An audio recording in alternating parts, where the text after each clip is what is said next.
அன்னியசி armies இன்னைக்கு நாம OT7 FFானா one night stand she returns after 15 years with 7 sons அதோட எபிசோட் 4 தான் பார்க்க போகிறோம். ப்ரீவியஸ் எபிசோட்ஸ் பார்க்கலனா டிஸ்கிரிப்ஷனில் தான் லிங்க் இருக்கும், ஸோ பார்த்துட்டு வந்துருங்க. அதுக்கப்புறம் லைக் பண்ணாமல் சப்ஸ்கிரைப் பண்ணாமல் பார்த்துட்டு இருந்தீங்கன்னா மறக்காமல் லைக் பண்ணிவிட்டு சப்ஸ்கிரைப் பண்ணிட்டு பாருங்கள். சரி வாங்க நம்ம டைரெக்டாக இந்த வீடியோக்குள்ளே போயிடலாம்.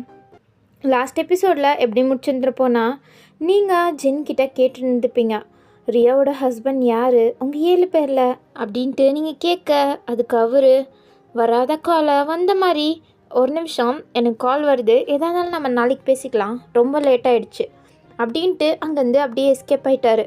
அவங்களுக்கு ஒன்றுமே புரியல, இப்போ எதுக்கு இவர் நம்மக்கிட்ட பொய் சொல்லிவிட்டு இங்கேருந்து எந்திரிச்சு போகணும், அப்படி என்ன தான் நடந்துச்சு, யார் தான் ரியாவோட ஹஸ்பண்ட், அது எதுக்கு இவர் நம்மக்கிட்டேருந்து மறைக்கிறாரு அப்படின்ட்டு உங்களுக்கு ஒன்றுமே புரியல. ஸோ நீங்களும் மூணை திரும்பி பார்த்துட்டு நீங்கள் அப்படியே அங்கேருந்து உங்கள் ரூமுக்கு கிளம்பிட்டீங்க. உங்களால் மூணுக்கிட்டையும் கேட்டு தெரிஞ்சுக்க முடியும், ஆனால் உங்களால் அவர்கிட்ட கேட்க முடியல. ஏன்னா என்னதாச்சும் கேட்டால் அவள் ஃபஸ்ட்டே ஒரு மாதிரி சோகமாக இருக்கா, இதில் நாம் வேறு எதுக்கு அவளை கேட்டு தொந்தரவு பண்ணிக்கிட்டு அப்படின்ட்டு நீங்களும் அங்கேருந்து கிளம்பிட்டீங்க. ஸோ இப்படியே தான் டைம் ஸ்கிப் ஆக நெக்ஸ்ட் டே மார்னிங் நீங்கள் எந்திரிச்சு ஃபஸ்ட்டு என்ன தான் உண்மை அப்படின்ட்டு தெரிஞ்சுக்கிறதுக்காண்டியே வெளில எந்திரிச்சு வரீங்க. யாராச்சும் இருக்காங்களா நம்ம கேட்போமா அப்படின்ற மாதிரி.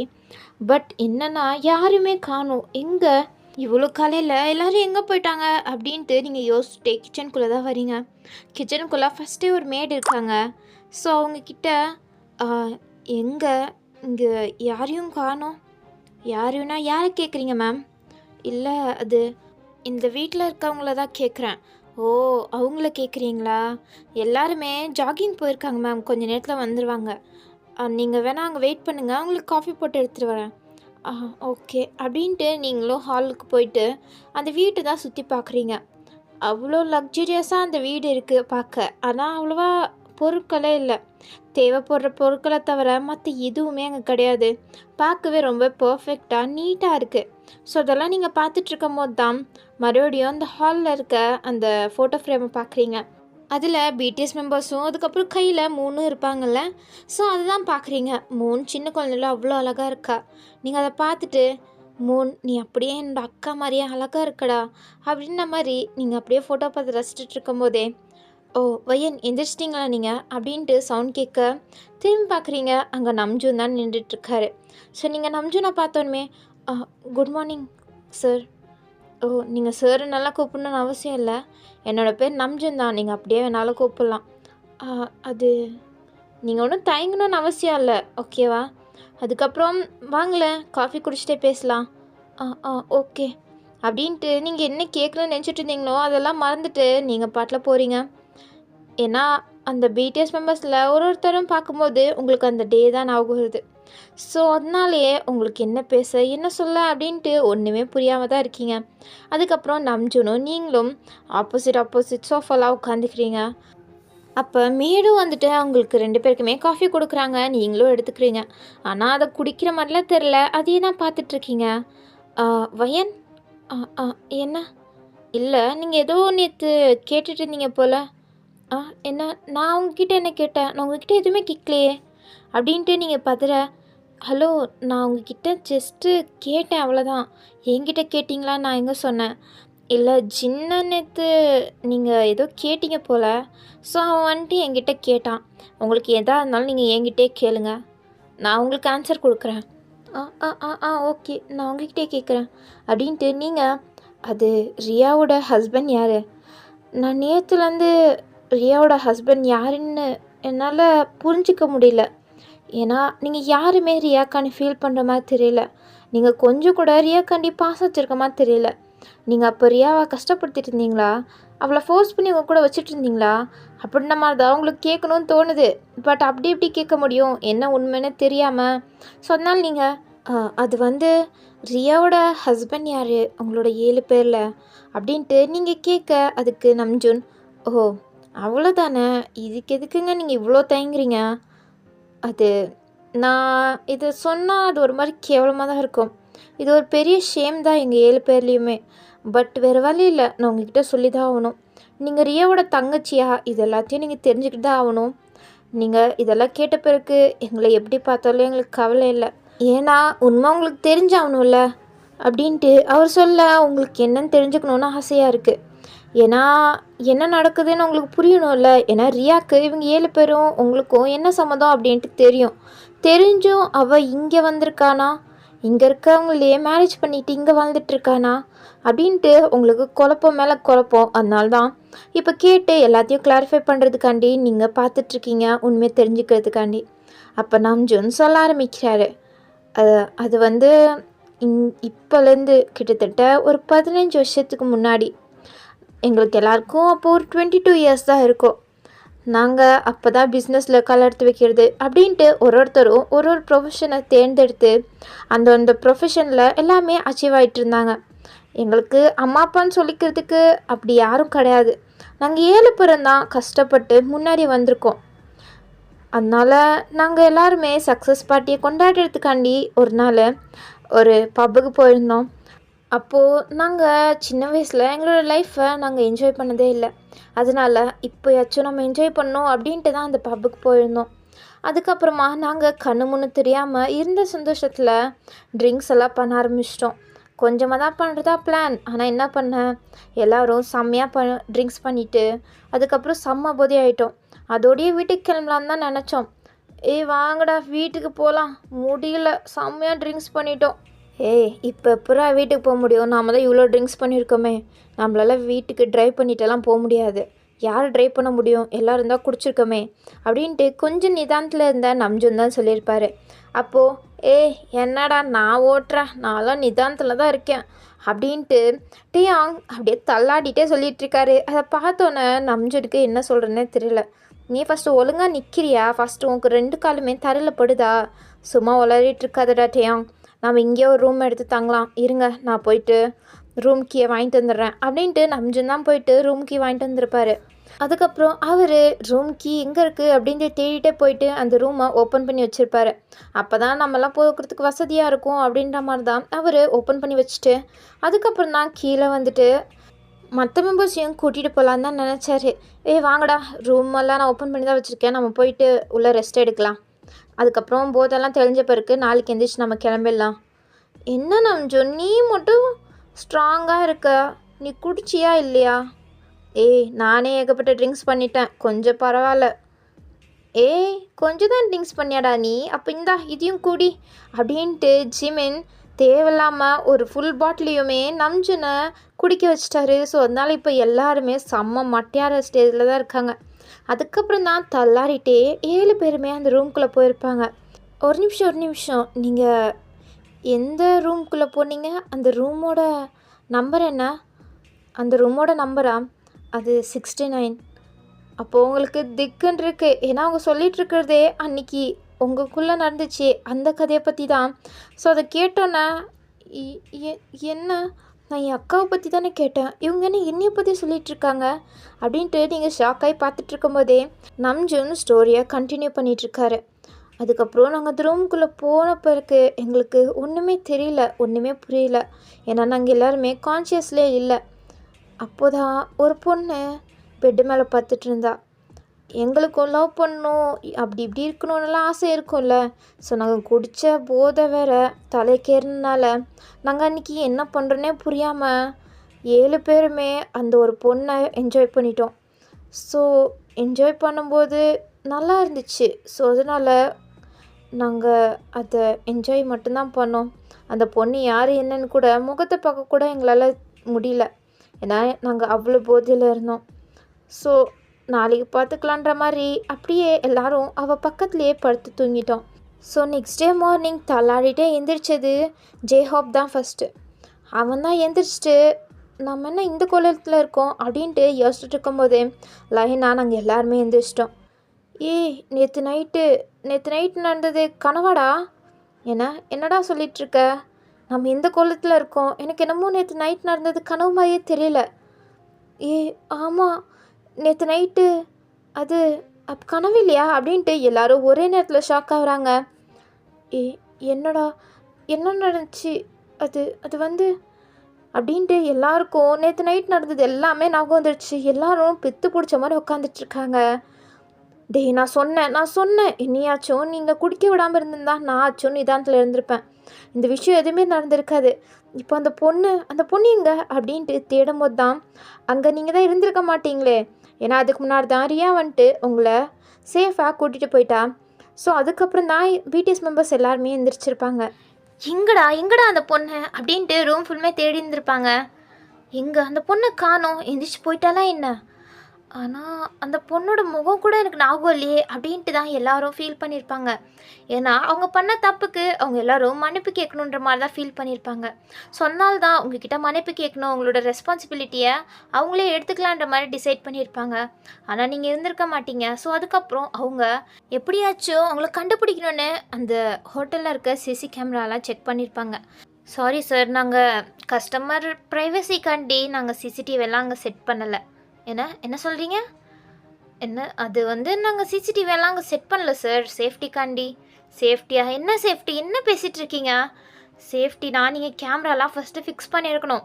அப்போ தானே நம்மளால் என்ன நடந்துச்சுன்னு கண்டுபிடிக்க முடியும். நீங்கள் கொஞ்சம் கூட அறிவே இல்லாமல் என்ன வேலை பார்க்குறீங்க அப்படின்ட்டு இருக்க கோவத்தில் ஜங்குக் செம்மையாக கத்துறாரு. டே ஜங்குக், இப்போ கத்தி மட்டும் என்ன ஆகிட போகுது, சைலண்ட் ஆயிரு அப்படின்ட்டு நம்ஜுன் தான் கொஞ்சம் நிதானமாக யோசிச்சுட்டு, சரி ஓகே, ரூமுங்களுக்கு தான் நீங்கள் கேமரா வைக்கல, பட் பப் இருக்குல்ல, அங்கே நீங்கள் கேமரா வச்சுருப்பீங்க தானே? எஸ் சார், அங்கே கேமரா இருக்குது.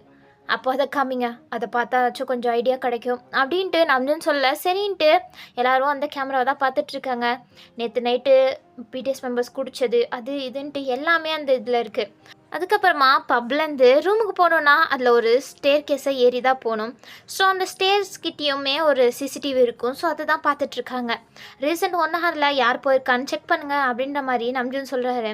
ஸோ செக் பண்ணிகிட்டு இருக்கும்போது தான் அதில் நீங்களும் ரியாவும் போகிறது நல்லாவே பதிவாயிருக்கு. ஸோ அதை பார்த்தோன்னே, ஓ, இந்த 2 பொண்ணுங்க தான் அப்போ ரீசெண்டாக போயிருக்காங்க, இந்த 2 பொண்ணுங்களில் யார் அந்த பொண்ணு அப்படின்ட்டு பார்த்துட்டு இருந்திருப்பாங்க. ஸோ அதுக்கப்புறம் தான் எந்த டேட்டாவுமே இல்லையே, வேறு எங்கேயுமே சிசிடிவி இல்லாதனால உங்கள் 2 பேரில் யாருன்னு அவங்களுக்கு தெரியல. ஸோ அதுக்கப்புறம் உங்களோட டீட்டெயில்ஸை செக் பண்ணலாம் அப்படின்ற மாதிரி பார்க்குறாங்க. பட் நீங்கள் 2 பேர் தான் மைனர் ஆச்சே, அதுவும் திருட்டுத்தனமாக தானே பப்புக்குள்ளே வந்திருப்பீங்க. ஸோ அதனால் அதுவுமே கிடைக்காம போயிடுச்சு. நீங்கள் எப்படி இவ்வளோ இர்ரெஸ்பான்சிபிளாக இருக்கலாம்? யார் வரா யார் போகிறான்னு கூடமோ உங்ககிட்ட டேட்டா இருக்காது அப்படி இப்படின்ட்டு. அதுக்கப்புறம் நம்ஜுனே கொஞ்சம் டென்ஷன் ஆகிட்டு இருக்காரு. அப்போது இதுக்கப்புறம் என்ன பண்ண முடியும், வாங்க எல்லோரும் கிளம்பலாம். சுகா, என்ன பேசிகிட்டு இருக்க? அப்படியே கிளம்பலானா? அந்த பொண்ணுக்கு நம்ம பண்ணதுக்கு நம்ம மன்னிப்பு கேட்க வேணாமா? அவளுக்கு ரெஸ்பான்சிபிலிட்டி நாம் தானே எடுக்கணும். அதுக்கு இப்போ என்ன பண்ண முடியும்? நம்மளால் அவளை கண்டுபிடிக்க முடியாது, அவ்வளோதான் அப்படின்ட்டு சுகா அங்கேருந்து கிளம்பிட்டாரு. அதுக்கப்புறம் லைனா ஜின்னும் போகிறாரு, ஜேஹோப்பும் போகிறாரு. ஆனால் ஜிமின்ட்டே ஜங்குக்கெல்லாம் ஒரு மாதிரி அந்த பொண்ணுக்கு நம்ம பண்ணது தப்பு இல்லை அப்படின்ற மாதிரி தான் ஃபீல் பண்ணிகிட்ருக்காங்க. எல்லாருக்குமே ஒரு சைட் ரிக்ரெட் இருக்குதா, நம்ம அந்த பொண்ணை இருந்தாலும் அப்படி பண்ணியிருந்துருக்கக்கூடாதுன்னு. பட் நம்ஜுனால் அப்படியே விட்டுட்டு போக சுத்தமாக முடியல. ஸோ அதுக்கப்புறம் தான் அவர் எப்படியாச்சும் கண்டுபிடிக்கணும்னு அவர் ட்ரை பண்ணியிருப்பார். பட் உங்களை பற்றி தான் ஒரு இன்ச்சு கூட எதுவுமே தெரியலையே. ஸோ அதுக்கப்புறம் தான் 4 இயர்ஸ் அப்படியே ஸ்கிப் ஆகிருக்கும். இப்போ இவங்க எல்லாருக்கும் 26 இயர்ஸ் ஆயிடுச்சு. அவங்களோட கெரியரில் அவங்க ரொம்ப சக்சீடாக இருக்காங்க. ஸோ இப்போது ஜிம்னோட ஆஃபீஸில் ஜிமின் அவரோட கேபினில் உட்காந்துட்டு அவரோட ஒர்க்கை பார்த்துட்டு இருக்கும்போது அவருக்கு ஒரு கால் வருது. ஸோ அவர் என்ன அப்படின்ன மாதிரி எடுத்துகிட்டு அட்டன் பண்ணுறாரு. அப்போது அவரோட பிஏ தான், சார் உங்களை பார்க்கணுன்னு ஒரு பொண்ணு வந்திருக்கா. பொண்ணா? என்னைய பார்க்கணுன்னு எதுக்கு அவங்க வந்திருக்காங்க? சார் அது உங்ககிட்ட தான் ஏதோ பர்சனலாக பேசணுமா, என்னென்னு எனக்கு தெரியல. என்ன பர்சனல், எனக்கு அவங்க யாருன்னே தெரியல அப்படின்ட்டு சிசிடிவியை பார்த்துட்டே சொல்கிறாரு. ரியா தாங்க நின்றுட்டுருக்கா. ஸோ எனக்கு தெரியாது அவங்களன்ற மாதிரி ஜிமின் சொல்லிவிட்டு காலை கட் பண்ணுறாரு. மேம், உங்களை யாருன்னு தெரியாதான், நீங்கள் கிளம்பலாம். அது எப்படி தெரியாதுன்னு சொல்லுவாங்க? கிட்டத்தட்ட 4 வருஷத்துக்கு முன்னாடி என்ன நடந்துச்சுன்னு ஞாபகப்படுத்த சொல்லுங்கள், அப்போ தெரியும் நான் யாருன்னு அப்படின்ட்டு ரியா அவ்வளோ ஆட்டிடியூடாக சொல்லியிருப்பா. ஸோ அதனால் பிஏவும் கால் பண்ணிவிட்டு, சார் 4 வருஷத்துக்கு முன்னாடி ஏதோ நடந்துச்சாமே இந்த பப்பில், ஸோ அன்னைக்கு நீங்கள் மீட் பண்ணிங்க போல், அந்த மேம் அப்படி தான் சொல்கிறாங்க அப்படின்ட்டு பிஏ சொல்கிறாரு. என்ன சொல்கிறீங்க, எனக்கு ஒன்றும் புரியல, 4 வருஷத்துக்கு முன்னாடியா அப்படின்ட்டு ஜிமின் யோசிச்சு பார்க்கும்போது அவருக்கு ஸ்ட்ரைக் ஆகுறதே அன்றைக்கி நடந்தது தான். ஸோ அவர் அது அந்த பொண்ணு தானா 69ல் அப்படின்ட்டு கேளு அப்படின்ட்டு ஜிமின் சொல்ல, அதுவும் டவுட்டோடு தான் சொல்லியிருப்பாரு. அப்போ பிஏவும் கேட்க ஆமான்ற மாதிரி ரியா தலையாட்டியிருப்பா. ஸோ அப்பயே புரிஞ்சிடுச்சு. நெக்ஸ்ட்டு சீன்லேயே ஜிமின் இருக்கார். அவருக்கு ஆப்போசிட்டில் தான் ரியா உட்காந்துட்ருக்கா. நீங்கள் தானா அன்றைக்கி அந்த ரூமில் எங்கள் கூட அப்படின்ட்டு அவர் சொல்லவே ரொம்ப தயங்குறாரு. அப்போ ரியா கண்ணில் கண்ணீர் வச்சுக்கிட்டு ஆமான்ற மாதிரி சொல்கிறா. ஸோ அதை பார்த்தோன்னே ஜிமினுக்கு செம்ம ஷாக்கு. இந்த பொண்ணு தானா அப்படின்ட்டு பார்த்துட்ருக்காரு. அப்போ தான் கேமராவில் லைட்டாக ஃபேஸை பார்த்துருப்பாங்கல்ல, ஸோ ஆமான்ற மாதிரி அவரும் கன்ஃபார்ம் பண்ணிடுறாரு. ஸோ அந்த 2 பொண்ணுங்களில் இந்த பொண்ணு தான் போல் அப்படின்ட்டு. உங்களோட ரெஸ்பான்சிபிலிட்டி எல்லாத்தையுமே நான் எடுத்துக்கிறேன். உங்களுக்கு என்ன வேணும் சொல்லுங்கள், எவ்வளோ காசு வேணுனாலும் நான் கொடுக்குறேன் அப்படின்ட்டு ஜிமின் சொல்லியிருப்பார். அப்போ ரியா அப்படியே பார்த்துட்டு, எனக்கு உங்கள் காசு வேணாம், ஆனால் நீங்கள் எல்லாருமே எனக்கு அந்த ரெஸ்பான்சிபிலிட்டியை எடுத்துக்கணும் அப்படின்ட்டுருப்பா. ஜிமின் என்னன்ற மாதிரி புரியாமல் பார்த்துருப்பாரு. அதுக்கப்புறம் நெக்ஸ்ட்டு சீனில் ஜிமின், டியாங், ஜேகே, ஜேஹோப், ஆரம், சுகா அப்படின்ட்டு எல்லாருமே ஒன்று சேர்ந்துட்டாங்க. ஏன்னா 4 வருஷமாக அந்த பொண்ணை தேடிட்டுருக்கேன், ஆனால் அவள் கிடைக்கல. திடீர்னு அந்த பொண்ணு வந்திருக்கேன்ற. ஆமாம், உண்மைதான், அந்த பொண்ணே தான் வந்தான். நடந்தது எல்லாத்தையுமே அப்படியே சொல்கிறா. ஸோ நானும் காசு பணம் வச்சு வேணும்னா செட்டில் பண்ணிடலான்னு தான் கேட்டேன். பட் அவள் எனக்கு அந்த ரெஸ்பான்சிபிலிட்டியை நீங்கள் 7 பேர் வந்து எடுத்துக்கணுன்ற மாதிரி சொல்கிறா. அப்படின்னா என்ன சொல்ல வரா அப்படின்ட்டு டேயாங் கேட்குறாரு. அப்படின்னா அவளை நம்ம கூட வச்சுக்கணுன்னு சொல்ல வரா. புரியலையா? எதாக இருந்தாலும் வந்துட்டு அப்புறம் சொல்கிறேன் அப்படின்ட்டு ஆரம் ஜேகே பக்கம் திரும்பிட்டு, ஜேகே ஃபஸ்ட்டு அந்த பொண்ணு இப்போ என்ன பண்ணிகிட்ருக்கா, எங்கே இருக்கா அப்படின்ட்டு எல்லா இன்ஃபர்மேஷனும் கலெக்ட் பண்ணிட்டு வா, அப்புறம் எதாக இருந்தாலும் நம்ம டிசைட் பண்ணிக்கலாம் அப்படின்ட்டு சொல்கிறாரு. ஸோ எல்லோரும் ஓகேன்ற மாதிரி கிளம்பிட்டாங்க. எங்கிட்ட ஜங்கு கொடுத்த வேலையை பர்ஃபெக்டாக முடிச்சுட்டு அவரோட வீட்டுக்கு தான் வராரு. வீட்டில் தான் மிச்ச மெம்பர்ஸ் எல்லாருமே இருக்காங்க. ஸோ ஜங்குக்கும் இப்போ ரியாவை பற்றியே சொல்ல ஆரம்பிக்கிறாரு. ரியா சின்ன வயசுலேருந்து ஆஃபனேஜில் தான் வந்திருக்கா. ஸோ அவளுக்கு ஒரு தங்கச்சியும் இருக்கா. அவள் இப்போ எங்கன்னு தெரியல. அவள் பேர் வயன். அதுக்கப்புறம் ரியா வளர காலேஜ் டேஸில் ஒருத்தனை உருகி லவ் பண்ணியிருக்கா. அதுக்கப்புறமா தான் நம்மளுக்குள்ளே நடந்ததெல்லாம் நடந்துச்சு. அதுக்கப்புறம் 2 இயர்ஸ்லேயே அவள் லவ் பண்ணவங்க கூடயே கமிட் ஆகிட்டா. ஸோ ரீசன்ட் 2 இயர்ஸாக அவள் ஒன்றா தான் இருந்திருக்கான் அவங்க கூட லிவிங் ரிலேஷன்ஷிப்பில். ஸோ அதுக்கப்புறம் தான் அவள் ப்ரெக்னென்ட் ஆகிருக்கா அந்த லவ் பண்ணவங்க கூட. அவன் பேர் கூட ரோஹித் நினைக்கிறேன். ரோஹித் கூட அவள் ஒன்றா இருந்து அவள் ப்ரெக்னென்ட் ஆகிட்டா. ஸோ ப்ரெக்னென்ட் ஆகிட்டு ரோஹித் கிட்டே போயிட்டு, ரோஹித் நான் ப்ரெக்னென்ட் ஆகிட்டேன், நீ அப்பாவை போகிற, நம்ம 2 பேரும் மேரேஜ் பண்ணிக்கலாமா அப்படின்ட்டு ரியா கேட்டிருப்பா. அதுக்கு ரோஹித், என்ன ப்ரெக்னென்ட் ஆகிட்டியா, போடி போ, அதுக்கெல்லாம் என்னால் ரெஸ்பான்சிபிலிட்டி எடுத்துக்க முடியாது, ஒன்றா இருந்தோமா என்ஜாய் பண்ணோமா போதும், அதோட முடிச்சுக்கலாம், இந்த மாதிரியெல்லாம் என்கிட்ட எடுத்துகிட்டு வராது, ஐ கான்ட் பேர் திஸ் அண்ட் ஆல். ஸோ நீ என்ன வேணாலும் பண்ணிட்டு போ, என்னை ஆளை விட்டுரு அப்படின்ட்டு கொஞ்சம் கூட ரெஸ்பான்சிபிளாக எடுத்துக்காம ரோஹித் அவளை அப்படியே விட்டுட்டு கிளம்பியிருப்பாள். அதுக்கப்புறம் ரியாவுக்கு என்ன சொல்கிறதுனே தெரியாமல் அவள் இப்போது ப்ரெக்னென்ட் ஆகிட்டு அந்த குழந்தையும் எப்படி வளர்க்குறதுன்னு தெரியாமல் தான் முழிச்சிட்ருக்கா. அவளோட கரண்ட் ஸ்டேட்டஸ் இவ்வளோ தான். அப்போ அவள் ப்ரெக்னெண்ட்டாக இருக்காளா? அவள் லவ் பண்ணவன் கூட? ஆமாம், கரெக்ட், இப்போ அவள் ப்ரெக்னெண்ட்டாக இருக்கா. அப்புறம் எப்படி அவள் இத்தனை வருஷமாக வராத இருந்தவ இன்றைக்கி எதுக்கு திடீர்னு வரணும்? அதுதான் எனக்கும் டவுட்டாக இருக்குது. நிஜமாவே அவள் தானா? எனக்கு நல்ல ஞாபகம் இருக்குது, அன்றைக்கி சிசிடிவியில் பார்த்தவ அவள் தான். அந்த 2 பொண்ணுங்களில் ஒரு பொண்ணு இவ தான். ஓ, அப்படின்னா இவ தான் போல். ஆனால் எதுக்கு திடீர்னு இப்போ வரணும்? ஒருவேளை நாம் அவளை தேடிட்டு இருந்த மாதிரி அவளும் நம்மளை தேடிட்டு இருந்திருக்கலாம்ல. ஸோ அதனால் இப்போ தான் அவளுக்கு நம்மளோட டீட்டெயில்ஸ் கிடச்சிருக்குமோ என்னமோ. அதனால தான் அவள் ஜிமினை தேடி கூட வந்திருந்துருக்கலாம். யாருக்கு தெரியும் எப்படி இருக்கும்னு. கரெக்டு தான். ஆனால் இப்போ நம்ம பண்ண தப்புக்கு எப்படி இருந்தாலும் நம்ம அவளோட ரெஸ்பான்சிபிலிட்டியை எடுத்துக்க தான் ஆகணும். அப்படின்னா அவளை மேரேஜ் பண்ணிவிட்டு நம்ம கூட வச்சுக்கலான்றீங்களா? ஐயோ, அவளை மேரேஜ் பண்ணிக்கலாம் முடியாது. நான் அவளை மேரேஜ் பண்ணிக்கோங்கன்ற மாதிரிலாம் நான் ஒன்றும் சொல்லலை. அவளோட ரெஸ்பான்சிபிலிட்டி எடுத்துக்கலான்னா மற்றவங்களுக்கு முன்னாடி அவள் நம்மளோட ஃபேமிலியாக இருக்கட்டும். ஆனால் அவளுக்கும் நம்மளுக்கும் எந்த சம்மந்தமும் தேவையில்லை, அது மட்டும் போதும். இது வேணால் ஓகே தான் அப்படின்ற மாதிரி தான் எல்லோரும் ஓகேன்ற மாதிரி ஒத்துந்துருப்பாங்க. ஏன்னா என்ன இருந்தாலும் அவங்க பண்ண தப்புக்கு அவங்க கொஞ்சம் கில்ட்டியாக ஃபீல் பண்ணுறனால இது ஒன்றை பண்ணாச்சும் நம்மளோட பாவத்தை கழிச்சிக்கலான்ற மாதிரி தான் எல்லோரும் ஓகேன்ருப்பாங்க. இருந்தாலும் ஸ்டார்டிங்கில் ஒரு மாதிரி தான் இருந்துச்சு எல்லாருக்கும் இது ஏற்றுக்கவே.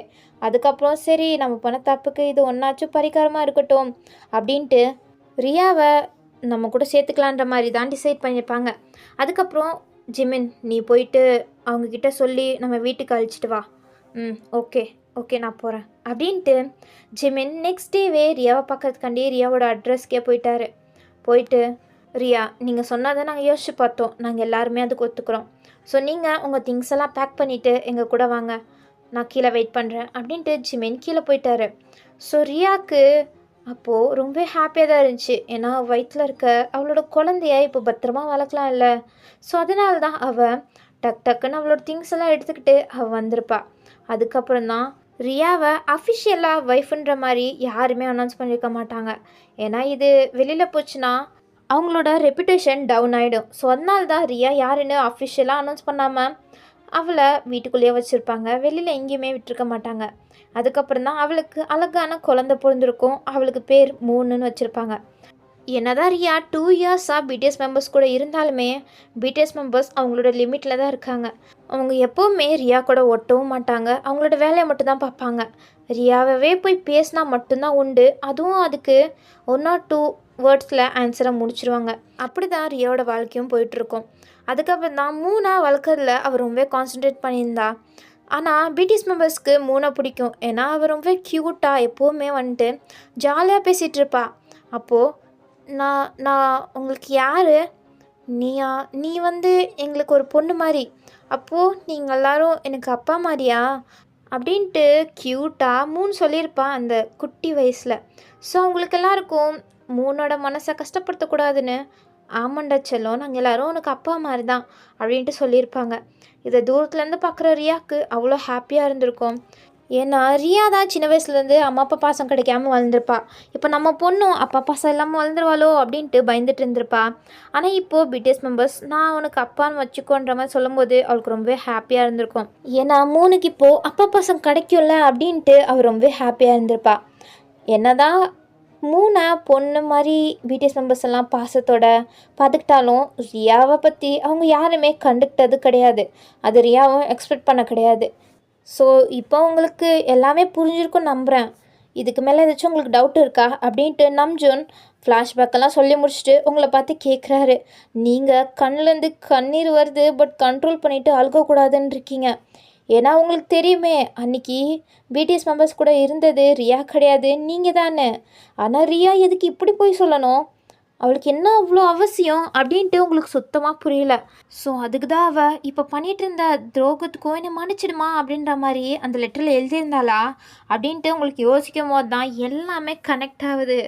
ஸோ நீங்கள் ஒன்றுமே புரியல, உங்களால் என்ன யோசிக்கிறதுன்னு கூட தெரியல. ஸோ நீங்கள் அப்படியே உட்காந்துட்ருக்கீங்க. ஹலோ வயன், உங்களை தான். என்ன இப்போது உங்களுக்கு எல்லாம் புரிஞ்சிருச்சு தானே? வேறு ஏதாச்சும் டவுட் இருக்கா என்ன? எனக்கு வேலை இருக்குது. ஓகே, எனக்கு ஒரு டவுட்டும் இல்லை, நீங்கள் கிளம்புங்க அப்படின்ட்டு நீங்கள் ஒரு மாதிரி வாய்ஸ்லேயே சொல்கிறீங்க. நம்ஜூனும் உங்களை பார்த்துட்டு கிளம்புறாரு. 2 ஸ்டெப் எடுத்து வச்சாரு, மறுபடியும் உங்களை திரும்பி பார்க்குறாரு. நீங்கள் அப்படியே எதையும் யோசிச்சுட்டு பித்து பிடிச்ச மாதிரி உட்காந்துட்ருக்கீங்க. வயன், என்ன? இல்லை, உங்களை இதுக்கு முன்னாடி நான் எங்கேயாச்சும் பார்த்துருக்கேனா அப்படின்ட்டு நம்ஜூன் கேட்க உங்களுக்கு ஷாக் ஆகிட்டு பார்க்குறீங்க. உங்களை தான் நான் எங்கேயாச்சும் உங்களை பார்த்துருக்கேனா என்ன? இந்த 15 வருஷத்தில் நீங்கள் கொரியாவுக்கு வந்திருக்கீங்களா? நான் உங்களை என்னைக்காச்சும் பார்த்துருக்கேனா? அப்போ நீங்கள் சுதாரிச்சுட்டு, இல்லையே நான் இத்தனை வருஷமாக இண்டியாவில் தான் இருந்தேன், நான் கொரியாவுக்கு வந்ததே இல்லை. அப்போ எப்படி நீங்களும் ரியாவும்? அது அது வந்து நானும் அவளும் ஒன்றா தான் இருந்தோம். சின்ன வயசுலேருந்து ஒன்றா தான் வளர்ந்தோம், அதே ஆர்ஃபனேஜில். அதுக்கப்புறம் எனக்கு கொஞ்சம் ஸ்காலர்ஷிப்பெல்லாம் வந்துச்சு. ஸோ அதனால தான் நான் இந்தியாவுக்கு போகிற நிலமை. அதனால தான் நான் ரியா விட்டுட்டு இந்தியாவுக்கு போயிட்டேன் அப்படின்ட்டு நீங்கள் படப்படன்னு சொல்கிறீங்க. அதே நம்ஜூனுக்கு கொஞ்சம் டவுட்டாக தான் இருக்குது. ஸோ அவர் அந்த டவுட்டோடையே சரி ஓகேன்ற மாதிரி அங்கேருந்து கிளம்பிட்டாரு. உங்களுக்கு ஒரு நிமிஷம் திக்குன்ற மாதிரி ஆயிடுச்சு. ஏன்னா நம்ஜூன் உங்களை எங்கேயாச்சும் பார்த்துருக்கேன்ற மாதிரி கேட்கும்போது ஒருவேளை கண்டுபிடிச்சிட்டாரோன்ற மாதிரி தான் நீங்கள் பதறி இருப்பீங்க. அதுக்கப்புறம் தான் இதை சொல்லி எப்படியே சமாளிச்சிட்டிங்க. ஸோ நீங்களும் அப்பாடி எப்படியோ டவுட் வராமல் சமாளிச்சிட்டோம் அப்படின்ட்டு எந்திரிச்சிட்டு நீங்கள் உங்கள் ரூம்குள்ளே ஓடிட்டீங்க. ஆனால் நம்ஜூனுக்கு இன்னுமே ஏதோ மைண்டுக்குள்ளே ஓடிட்டே இருக்குது. அவரால் நீங்கள் சொல்கிறத முழுசாக நம்ப முடியல. ரியா சொன்னதையும் இப்போ வரையுமே நம்ஜூன் முழுசாகவே நம்பினது கிடையாது. ஸோ நம்ஜூன் போகிறவங்கள ஒரு தடவை பார்த்துட்டு அங்கேருந்து அப்படியே கிளம்பிட்டாரு. எங்கிட்ட நீங்கள் ரூம்குள்ளே வந்துட்டு உங்களுக்கு செம்மையாக மூச்சு வாங்குது. ஏன்னா கண்டுபிடிச்சிருந்தாருன்னா முடிஞ்சிருந்துருக்கும் கதை. ரியா எத்தனை நாளாக போய் சொல்லிட்டு தான் இருந்தான்னு கண்டுபிடிச்சிருப்பாங்க அப்படின்ட்டு நீங்கள் எதோ மைண்டில் போட்டு யோசிச்சுட்ருக்கீங்க. அதுக்கப்புறம் தான் ரியா எதுக்கு போய் சொல்லணும், அவள் எதுக்கு இப்படி பண்ணணும், என்ன எனக்கு இப்போ வரையுமே ரியா எதுக்கு இப்படி பண்ணணும்னு சுத்தமாக புரியல அப்படின்ட்டு நீங்கள் யோசிக்கும் போது தான் ரியா பண்ணதுக்கு நம்மளுக்கு ஆன்சர் கிடைக்கணும்னா அவளோட டைரி கிடைச்சா மட்டும்தான் முடியும் அப்படின்ட்டு நேற்று நீங்கள் தான் போயிருப்பீங்களே முன்னோட ரூமுக்கு டைரி கண்டுபிடிக்கிறதுக்குன்னு. பட் நீங்கள் தான் மூணு தூங்காமல் இருக்கான்னு அவளை தூங்க வச்சுட்டு அப்படியே வந்திருப்பீங்க டைரியை தேடாமல். ஸோ நீங்கள் இப்போ போய் தேடலான்னு மூணோட ரூம்குள்ளே தான் போகிறீங்க. ஸோ போயிட்டு நீங்கள் பார்க்குறீங்க மூணு எங்கன்ற மாதிரி. மூணு பால்கனியில் தான் அவளோட அம்மா ஃபோட்டோ பார்த்துட்டே உட்காந்துட்ருக்கா. ஸோ நீங்களும் அவளை டிஸ்டர்ப் பண்ணாமல் ரூம்குள்ளே எங்கேயாச்சும் டைரி இருக்குமா அப்படின்ட்டு தேட ஆரம்பிக்கிறீங்க. அப்போது ஒரு டேபிள் இருக்குது. அந்த டேபிள் மேலே ரியாவும் அதுக்கப்புறம் மூணும் ஒன்றா சேர்ந்து எடுத்துக்கிட்ட ஃபோட்டோ இருக்குது. அதில் சிரித்த மாதிரியே 2 பேருமே பார்த்துட்ருக்காங்க.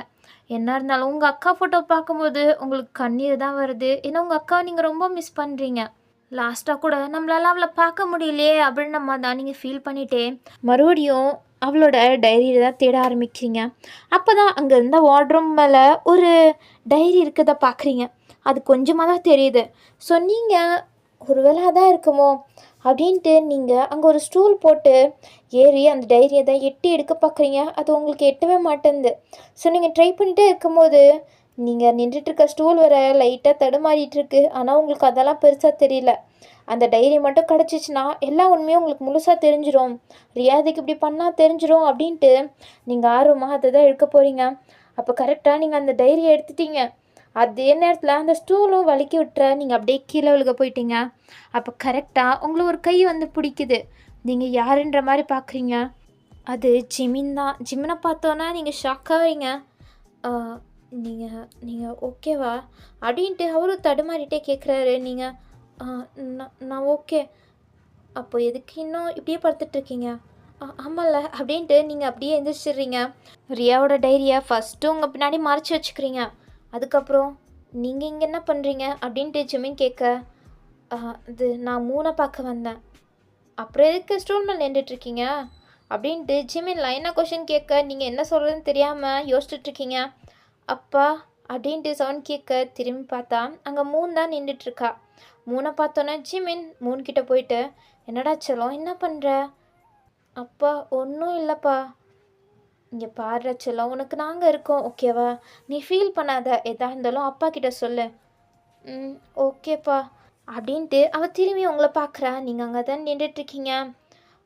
ஆண்டி அப்படின்ட்டு அவள் அப்படியே உங்ககிட்ட வரா. உங்ககிட்ட வந்துட்டு எதுவுமே சொல்லாமல் உங்களை ஹக் பண்ணிக்கிறா. நீங்களும் அவளை அரவணைச்சிட்டு என்னம்மா ஆச்சு மூன் அப்படின்ட்டு கேட்குறீங்க. இதை பார்க்குற ஜிமினுக்கு ஆச்சரியமாக இருக்குது. ஏன்னா மூன் எப்போவுமே பிடிஎஸ் மெம்பர்ஸ் கூட இல்லைனா ரியா கூட மட்டும்தான் க்ளோஸாக இருந்திருக்கா. வேறு யாருக்கிட்டையுமே அவள் அவ்வளோவா பேசவும் மாட்டா. ஆனால் உங்களை போய் அவள் இவ்வளோ உரிமையாக ஹக் பண்ணிக்கிறாளே அப்படின்ட்டு ஜிமின் ஆச்சரியமாக தான் பார்க்குறாரு. ஒன்றும் இல்லை, சும்மா தான். நான் கொஞ்ச நேரம் உங்களை ஹக் பண்ணிக்கிட்டா? ஓகேடா அப்படின்ட்டு நீங்களும் விடுறீங்க. அதுக்கப்புறம் ஜிமின் எதுக்கு டிஸ்டர்ப் பண்ணிட்டு அப்படின்ட்டு அவர் 2 பேரோட பாண்ட் நல்லா இருக்குன்ற மாதிரி பார்த்துட்டு அங்கேருந்து அப்படியே கிளம்பிட்டாரு. நீங்கள் அதுக்கப்புறம் நைட்டெல்லாம் தூங்காமல் இருக்கிறத அவளை ஃபேஸை பார்த்தாலே கண்டுபிடிச்சிடுறீங்க. என்ன நைட்டெல்லாம் நீ சரியாக தூங்கலையா என்ன? ஆமாம், எனக்கு தூக்கம் வரல. நீங்கள் என்னை தூங்க வச்சுட்டு போனீங்க. ஆனால் கொஞ்ச நேரத்துலையே நான் தூக்கம் வராமல் முழிச்சிட்டேன். எனக்கு அம்மாவோட ஞாபகம் வந்துருச்சு. ஸோ அதனால தான் நான் அம்மாவோட ஃபோட்டோ பார்த்துட்டு நைட்டெல்லாம் தூங்காமல் இருந்தேன். ஏன்டா இப்படி பண்ணுற? உன் அம்மா இதை பார்த்தா ஃபீல் பண்ணுவாங்கள்ல. நீ தூங்கணும். நல்லா தூங்கி நீ ஹெல்த்தியாக இருந்தால் தான் உங்கள் அம்மா சந்தோஷப்படுவாங்க அப்படின்ட்டு நீங்கள் சின்ன குழந்தைக்கு எப்படி சொன்னால் புரியுன்ற மாதிரி சொல்லி அவளை தூங்க வைக்கிறீங்க. அவளை தூங்க வச்சுட்டு நீங்கள் ரியாவோட டைரியை தான் பார்க்குறீங்க. அதை பார்த்துட்டு நீங்கள் அப்படியே ஃபஸ்ட் பேஜ் ஓப்பன் பண்ணுறீங்க. சின்ன வயசில் நீங்களும் ரியாவும் ஒன்றா இருந்தது அப்படின்ட்டு எல்லாத்தையுமே அவள் அவ்வளோ ஞாபகப்படுத்தமாக எழுதி வச்சிருக்கா.